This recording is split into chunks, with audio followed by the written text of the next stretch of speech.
کشف و کرامات۔ اللہ تعالیٰ کا ارشاد ہے، میں چھپا ہوا خزانہ تھا، میں نے محبت کے ساتھ مخلوق کو تخلیق کیا تاکہ میں پہچانا جاؤں۔ پہچاننے کے لیے ضروری تھا کہ مخلوق خالق سے اور خالق کی صفات سے متعارف ہو۔ تعارف کے لیے ضروری ہے کہ درمیان میں ایک ایسی ذات ہو جو تعارف کا منشا پورا کر سکے۔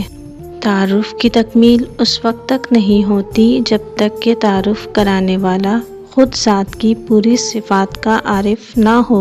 لہٰذا یہ ضروری ہوا کہ ذات باری کی صفات کا واقف ایک ایسا نور پیدا ہو جو خالق کے اس منشا کو جو مخلوق میں تعارف سے ہے پورا کر سکے۔ یہی نور علی نور سیدنا حضور علیہ السلام ہے۔ اللہ تعالیٰ کی سنت میں نہ تبدیلی واقع ہوتی ہے اور نہ تعطل پیدا ہوتا ہے، اسی لیے سیدنا حضور علیہ السلام کے پردہ فرمانے کے بعد یہ سلسلہ حضور علیہ السلام کی امت میں اولیاء اللہ کے ذریعے قائم ہے اور ابد تک قائم رہے گا۔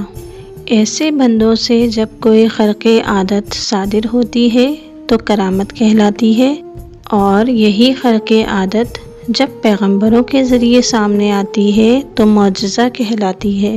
چونکہ ان پاکیزہ ہستیوں کو حضور اکرم صلی اللہ علیہ وسلم سے خاص نسبت ہوتی ہے، اس لیے ان کی ذات والصفات سے ایسے ایسے واقعات منظر عام پر آتے ہیں جن کی عقلی تشریح ممکن نہیں۔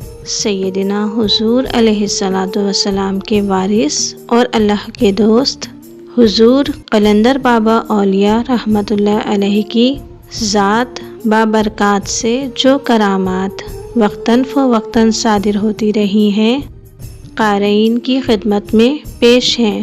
کبوتر زندہ ہو گیا۔ مجھے کبوتر پالنے کا شوق تھا۔ ایک مرتبہ ایک فاختہ آ کر کبوتروں کے ساتھ دانہ چگنے لگی۔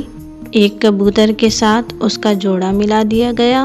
اس کے انڈوں سے جو 2 بچے نکلے وہ اپنی خوبصورتی میں یکتا اور منفرد تھے۔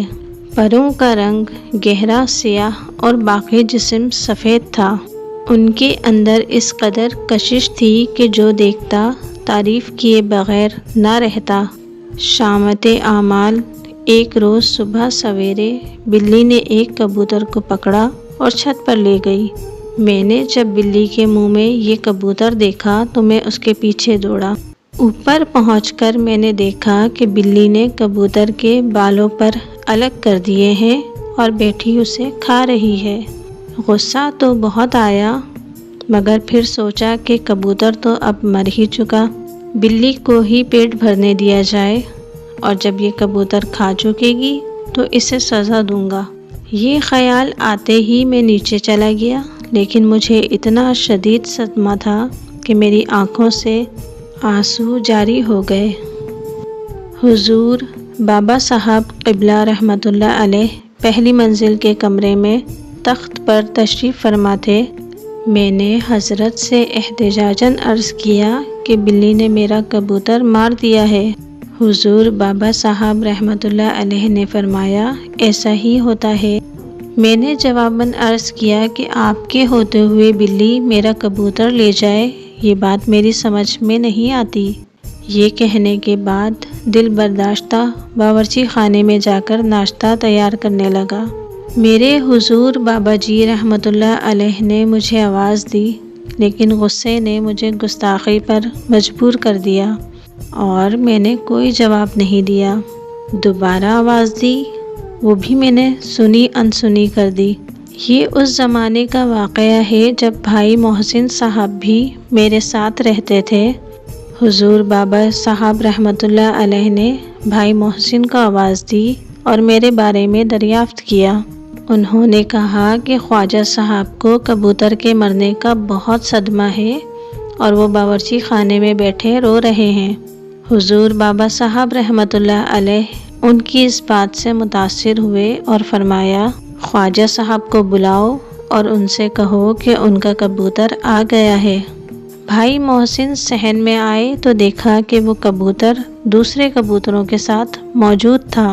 بھائی محسن نے یہ بات مجھے بتائی تو میں نے اس کو مذاق پر محمول کیا اور سمجھا کہ یہ بات میری دلجوئی کے لیے کہہ رہے ہیں، لیکن جب انہوں نے سنجیدگی سے کہا کہ آپ باہر جا کر دیکھیں تو صحیح، تو میں بے یقینی کے عالم میں اٹھ کر صحن میں آیا۔